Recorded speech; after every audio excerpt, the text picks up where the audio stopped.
But do you not hate when sometimes when you're out in public, you see couples all happy and shit with their little family and kid or kids, and then you be thinking to yourself, damn man, when is this gonna happen to me? True forced loneliness. Are you experiencing this as a guy? If you are, I'm not surprised. But I do have some sympathy for some of these guys that are posting videos. Not all of them are these horrible black pill dudes, red pill dudes that hate women. I believe some of these guys are genuinely on the spectrum. But then red pill guys get under their comments and say things like, you know, the typical red pill rhetoric. It's either about the 10% or the 20% men, or how women are looking for chads, or the 666s, you know, the typical stuff. But I noticed that they all say similar things about having to improve on their looks, work out, take care of themselves, all that. And even when they say all that and they say that they're going to go their own way and they're prepared to be alone and they don't care for relationships, a lot of them still do. They just haven't been chosen. They don't have the chance. And I do think some of them do have the chance. But like I've said before, if you're not trying to learn how to approach women or how to socialize yourself romantically, it's going to be really hard, especially if you're the kind of person that goes against the grain. So I got a couple of videos and I want to see what you guys think. That I shouldn't even be thinking about females if I can't handle rejection. That's a part of the game. If you don't like rejection, if you can't handle it, if you gotta drink and take lots of pills like I used to do and stuff, then maybe you shouldn't ask out women. Like right now in my life, I'm done talking to women. I know that women ain't gonna make me happy. I know this what's gonna make me happy is when I start doing accomplishments, doing things that's gonna bring me up, not things gonna bring me down. You know, I had a whole bunch of fake friends also growing up in my early 20s. I understand that you think that your accomplishments are going to get you the woman you want, but I know men that are very accomplished that still can't get the woman they want, because it's not about that. It's about, do you know how women work? You know what I'm saying? Like, do you really know what attracts women? It's not always looks and it's not always money, because I see a lot of dusty guys and a lot of basic dudes that get women. So I know it's not just that. I know for a fact. You know, so saying things like, oh, I just got to accomplish this and that and I need this kind of body. No, sometimes you just don't have the juice, or you really don't know how to pick up on social cues and romantic cues. And a lot of times it's because you're probably on the spectrum. A lot of them cut me out, but they claim that I cut them off. But in a way, I did have to cut them off because these friends, they weren't doing nothing to benefit my well-being.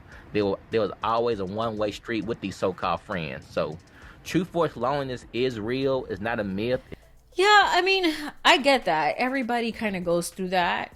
When you realize that a lot of your friends aren't really there because they care about you. They're just there out of convenience, or, you know, you're a good time, or you're a ride, or you're that person that, you know, they could cry on. And I get that completely, having to cut off people and those people saying to you, oh, well, you changed, or it's you who doesn't want to be friends. And it's like, no, it's just that this relationship has always been a one-way street. So that's understandable. I get that. And that's a great start. Getting rid of people that shouldn't be in your life, great start. It does happen to people. People do get labeled. People do get stigmatized and treated as oddballs. And once you've been branded, you've been branded. And the best. Well, here's the thing. If you're an oddball, you're an oddball. Like, there's no wiggle room from that unless you grow out of that. And most of these guys are in their 30s, you know, late 20s. They're not growing out of that. They're just not. They're kind of like stuck in their old ways. Like that saying, you know, you can't teach a old dog new tricks. And it sucks because I do see that there are, I don't know why this bang always like sticks up. For some reason, this bang never lays. Like it just never lays. Anyway, yeah. If you're an oddball and you have not changed at all or picked up on all the things that you need to pick up on, like how women react to you being awkward, or how other men react to like your jokes or the things that you do, that's kind of a you thing. And you should be proud of being an oddball, you know, like you need to play that up and use that to your advantage. But I feel like a lot of guys who are quirky and nerdy, they really look at it like such a lame thing. I remember when I went through a phase where I had a crush on Michael Cera. Out of all dudes, that nerd? Really? Are you dead ass? I was like, oh, he's so cute. I'm feeling him. Vibes. You know? He's not hot at all. But I was feeling him. And I think it was because even in the movies, even though he was a nerd and like depicted as someone who was an oddball, at the same time in the movies he was in, he knew how to kind of pick up on if a girl was interested, or if she was interested, he'd be kind of like, oh, you're digging me. Okay. I'm gonna do something about it. You know, it wasn't like, oh, gross, you're a girl. Like, you know what I mean?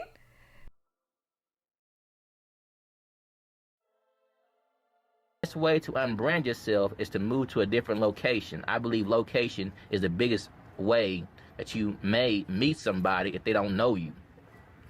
Like where I'm at, that's the reason why I had to close down all my social media accounts, Facebook, Twitter, Instagram, all that stuff, because I done set up a bad rep on myself for the things that I have said about myself. Yeah, self-deprecating comments about yourself really does ruin things. It's one thing if it's like here and there a joke and I like know you personally, so when you say something like that, I'm like, no. But when you just meet somebody off bat and you're self-deprecating, that is a bad look. That automatically ruins things. Because people do believe in, you know, you show me who you are the first time, this is who you are. If somebody tells you this is who they are, they're going to believe this is who you are. So if you're saying, yeah, I'm awkward, I don't know how to kiss, she's going to know you're awkward and you don't know how to kiss and you're dead ass serious.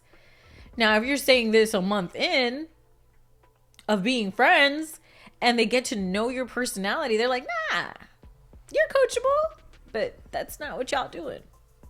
You can truly be yourself is if you are generally accepted to begin with. If you already socially accepted, then you can act how you want to act. You can be creepy, a pervert, because I've seen guys who approached random women they didn't know. Hold up. There's a lot of guys that are good looking that are super creepy, and the reason why you don't see them on the news or all over the internet is because people do protect their identity. People look at someone that's so attractive and go, we're not gonna put this out there, because now you're gonna fear everybody. You're gonna fear this scary looking dude who looks like he's behind a keyboard jerking to mac and cheese and watching kiddie movies. And then you're also going to be terrified of the clean-cut guy with the jawline. It's the same thing like when these teachers who are female commit, you know, inappropriate crimes against kids, and they don't really want to publicize it much because they don't want you to feel, as a parent, a person that's taking your child to school, to feel like your kid may be in danger, that a woman that looks like this can hurt your child. So I do believe media plays a big part in that. That media doesn't want to expose these type of people. But these type of people do go to jail. These type of people do get called on, you know, like the cops get called on them. Yes, this happens. It's just, it's not publicized as much. So I get it, but at the same time, and touch their breast because these females found him to be physically attractive, but they didn't know the dude. The dude came up to them and touched their boob, and I'm like, I don't know, but when it comes to me, if I don't care how attractive you are, if you make me feel uncomfortable, if you touch me and I did not okie doke it, if I didn't say, yeah, it's okay that you can touch me, I'm not going to I'm just not going to brush it off. I'm not. I'm going to feel like you use your looks and you use your charm to get away with a lot of jacked up stuff. That's just me. I don't know if it's other chicks who are thirsty. Maybe it's a chick that's never had a guy like that touch them, or if they've never been in a relationship or hooked up with a guy that was ultra hot. But I don't care how hot you are. If you touch me inappropriately, I will have a problem with you. I will slap you. I will get my boys to come check you. So I don't know. That's just me. Other women, maybe. how in the hell can this dude touch this girl's boob when he don't even know her? But guess what? This is what she did right here. She turned around and looked at him. She looked at him. She found him to be really physically attractive, so he got a pass for feeling on her butt or her stomach or her breast. Because guess what? She looked at him 5 seconds and knew that he was a good-looking brother. He was a desirable. When you are undesirable, you're going to get your ass kicked, or you're going to be dead, or you're going to be in jail. When men say stuff like he's a desirable, it makes y'all sound so weak and feminine. It makes me think, what, do you find him desirable to you? Like, what does that mean? Like, it was okay for you to say he was a good-looking cat. Okay. But to then further it and say, but he's a desirable. Eek. It's just not a good look. You're talking about how you don't want to be on the internet and you have to close different social media sites because you self-deprecate. I feel like the way you're saying he's a desirable is like kind of low-key self-deprecation. You know, it's like a moderate low-key tone self-deprecating. It's like you're putting yourself down. And like I said, there are men that look like you that get girls. It's just, there has to be something else. And I believe it may be that you may be on the spectrum. And, you know, some of you guys have ADHD. Some of you guys have depression, severe anxiety, which we're going to come up on another video. And you're not taking your meds for it. You know? And so then it overwhelms you. And you live your life with these type of disabilities or these type of, you know, conditions, and then it affects your personal life, and then you take it out on yourself or on other people. So what else does he have to say? Or you're gonna pay for that shit, because you can't just touch females that don't know you, if they don't find you physically attractive. So, and plus, when a woman finds you physically attractive, I personally believe... I noticed that these guys also do this a lot. It's like they're always checking themselves out. For men that really are, you know, deem themselves undesirable and are super self-conscious, they definitely check themselves out a lot. But whatever, no judgment. It's totally cool. So next video. This young man... No, let's get into the video. So, I don't expect you to understand if, you know, you're a guy who, you know, has friends, has a good social life, you know, has a girlfriend, or you can talk to girls, you know. I don't expect you to understand this just because, you know, you've never gone through this, so you just don't really know what it's like. Okay. Sometimes you gotta expand your vocabulary. And what I find interesting is when these guys say, you know, I'm very self-conscious and I have anxiety and it's hard to talk to people, because he's talking about being lonely and all that stuff. They still get on camera. They get on camera.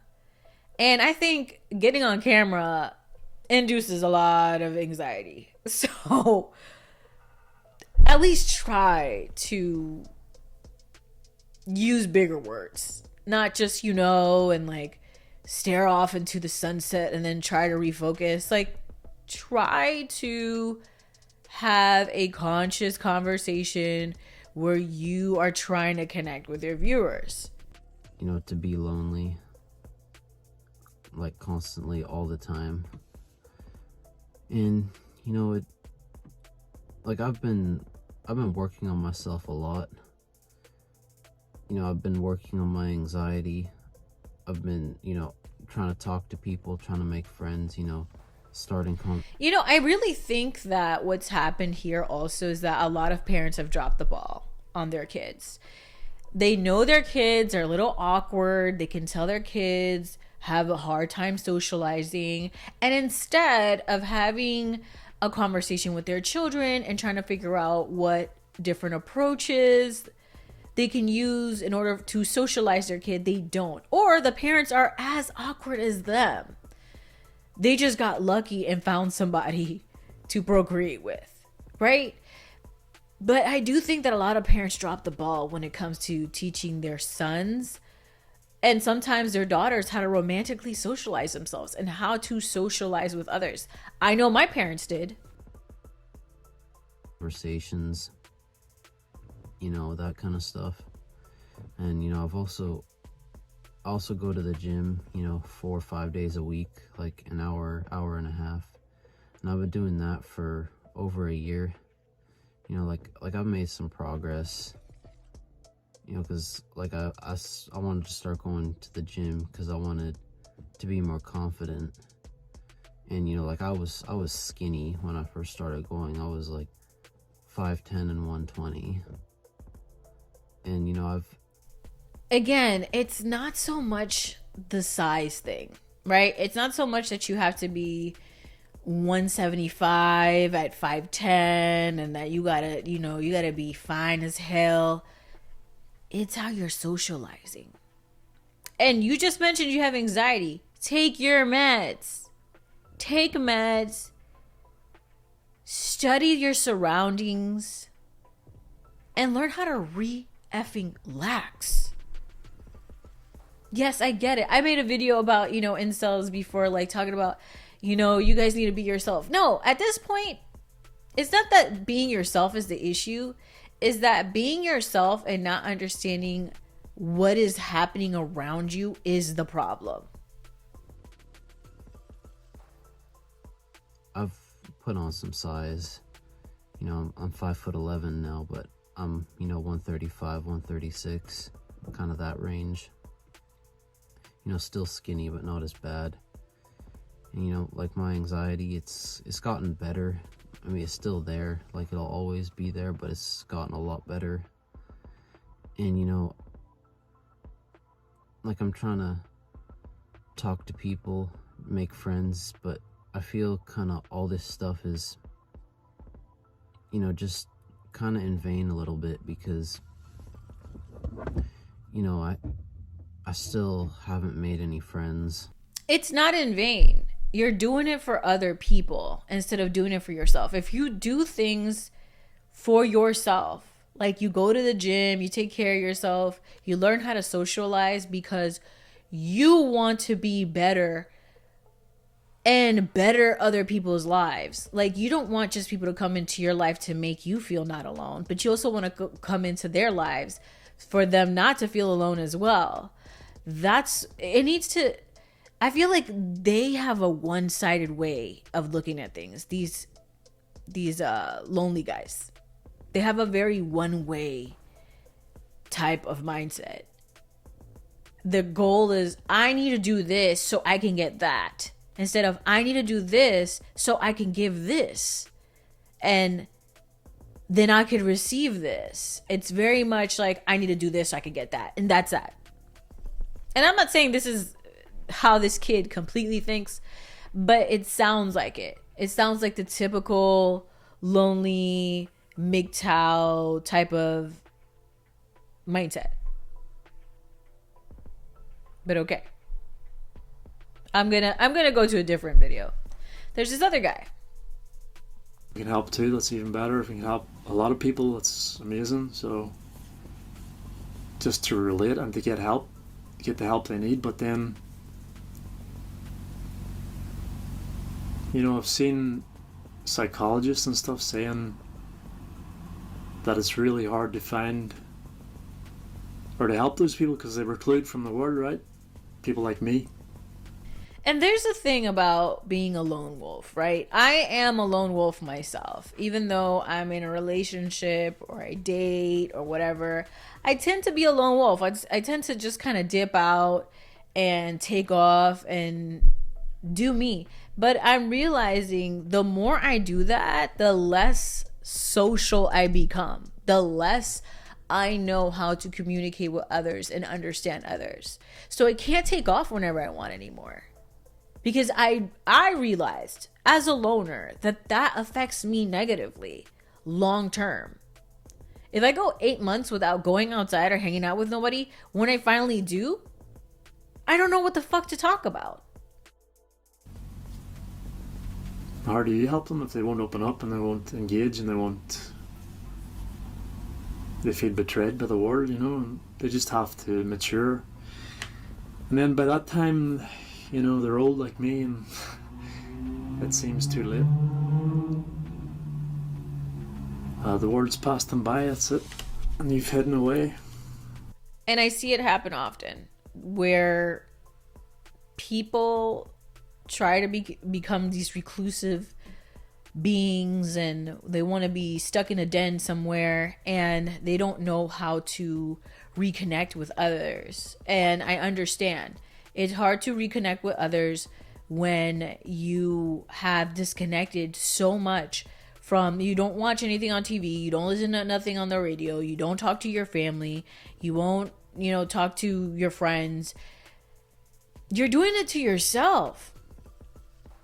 And I get it, the anxiety, but the anxiety only gets worse. You start feeling like you're digging a hole further and further and deeper down into the abyss and you cannot get out. Instead of facing it. Because basically in your mind you're living in a survival horror, right? Every day is like a survival horror. And look at this guy. He's clean, he has a fresh cut, nice shirt. Listen, I get it. You can have depression and have so many thoughts in your head that make you look at yourself in such a dark way. But at the same time, you're not counting your blessings. And sometimes I have to chalk it off to, you're just trying to avoid life. You're being weak.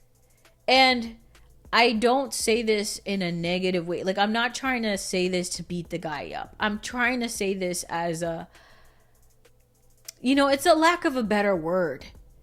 Because you have so many opportunities. You're not living under a bridge eating rats. Right? You look like you're well put together. And he actually has a partner. So I don't see why he continues to beat himself down and not count his blessings. And that's what a lot of guys are doing. They're not counting their blessings. They're choosing not to connect with people. And they're also finding a way to avoid reality. Either through video games or through OnlyFs. You know, they are not trying to give. They're more so trying to take out of life when they don't understand that it's a collaborative type of work. You and the world and you. That's how it is. somehow I'm still alive, you know. Resident Evil. That's how I felt every day. Somehow I'm still alive. I made it. You know, you feel like you're in a war zone, but you're not. Exactly. And you're not. And I am glad that you recognize that. I have a friend who is in constant war zone. Like, he says, and when he talks to me, he's always saying the world is against me and all this is happening, and then I just feel like the world is like falling apart. And I'm just like, sir, you have a mom that still makes you food. You have friends that love you. You've had experiences with girls. Like, you have had tons of girlfriends and they're beautiful. But you do not focus on what you have. You focus on what you don't. You constantly focus on what you don't, and you never put yourself first. You're constantly people pleasing, and your anxiety, a lot of times, it's created by you. You get overstimulated by the things around you, and you may need medication for it, but you avoid taking medication for it. Like, sometimes you're just gonna have to look at yourself and say, I need help. I need meds. Instead of saying, oh, all women are crazy. All women are bad. The world is messed up. People are horrible. Have you thought to think to yourself that maybe you've been horrible and that's why people don't want to be near you? Or you've made self-deprecating comments so much that people are now afraid of you? Have you thought about that? And if you have, why aren't you getting help? A lot of these guys don't want to go to a psychiatrist. That's the truth. They don't want to go to a psychiatrist. They want to depend on mom and their friends to be their therapist when everybody has their own problems. So in closing, I sympathize in some ways because, like I said, I feel like a lot of people's parents dropped the ball here. But at the same time, when you're a grown up and you're over here trying to talk to girls and do this and do that, you need to go get therapy before you drag someone into a relationship with you and keep them in this frenzy of confusion, because it's really unnecessary and you can save everyone the heartache, including yourself. So that's all I have to say. Leave a comment, make sure to like, subscribe, and I'll catch up with you guys with more videos like this.